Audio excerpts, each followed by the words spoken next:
Hello YouTube. This video is about the aspects of my philosophy that I think will never really change. Well, of course they could change, but I don't see them ever changing.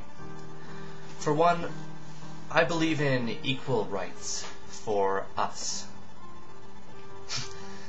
But of course the meaning of that statement really doesn't alone that statement doesn't really mean anything, because us could mean my family, or the white race, or people who live in Canada, people who live in Calgary, people who live on Earth.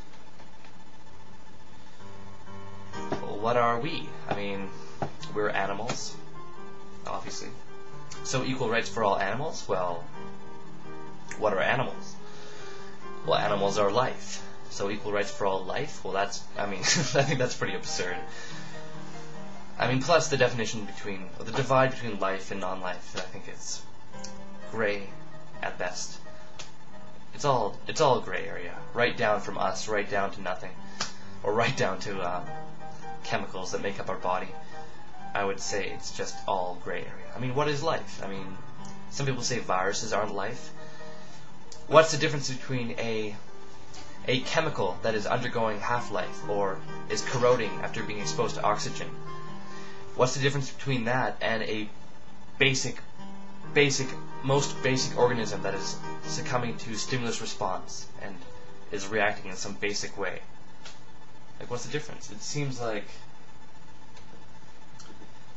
there's just so much gray area. Endless gray area. So, and what kind of rights am I talking about? Well, I believe that we all have equal rights. And by we, I generally mean us individuals who have the ability to rationally navigate the world. We have the ability to make plans and improvise on those plans and develop those plans and constantly change them. We have the ability to make models of the world we live in and compare multiple models for their effectiveness at predicting the world. And, you know, very complex things.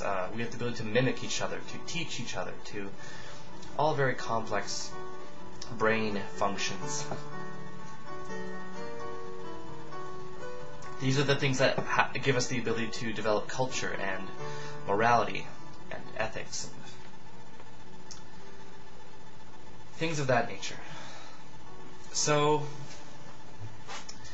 and one of the things that I strongly believe in, I believe that people have the right to independence, that a form of property rights. For instance, if the natives of that land cultivate the land, if they grow crops or build houses or make use of that land, then they essentially own it. So I mean, yeah, and I really do believe in that, very strongly. But I don't necessarily give that right to human beings. I give that right to rational beings. But what is a rational being? Many great apes like bonobos, especially bonobos, have very strongly developed culture and the ability to have strongly developed relationships with other animals. And there are apes who have had the ability to learn English language, like 3,000 words of the English language. I just watched a documentary on this called Ape Genius. I strongly recommend it. I'll put it in the video description box. Ape Genius is just amazing. It's all about the difference between us and great apes and how small that difference is. It's pretty amazing.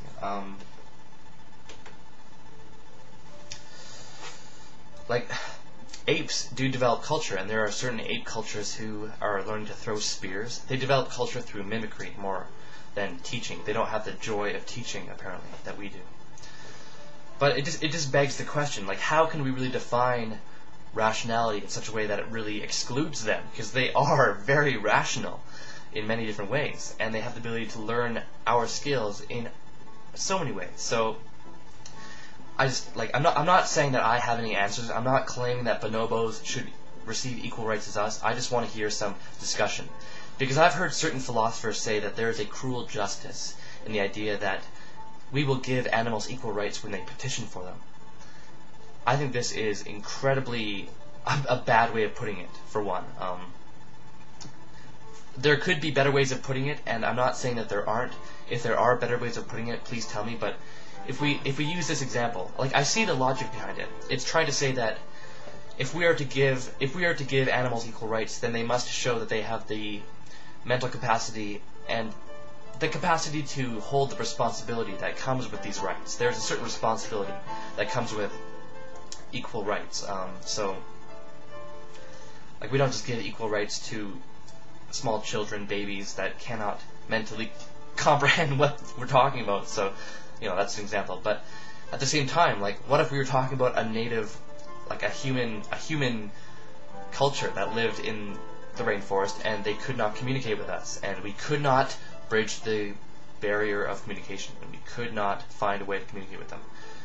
Like, does that mean that they don't have equal rights? What if they are some gray area? Like, where exactly does it stop? So that's my kind of challenge to people. Not that I'm... Yeah, so I really do think there's a lot of value in the philosophy that I have been pursuing, but I'd like people to try to help me with these holes that I'm trying to fix. It seems like it makes no sense right now, and I'd really like to make sense. I like it when things make sense, so peace.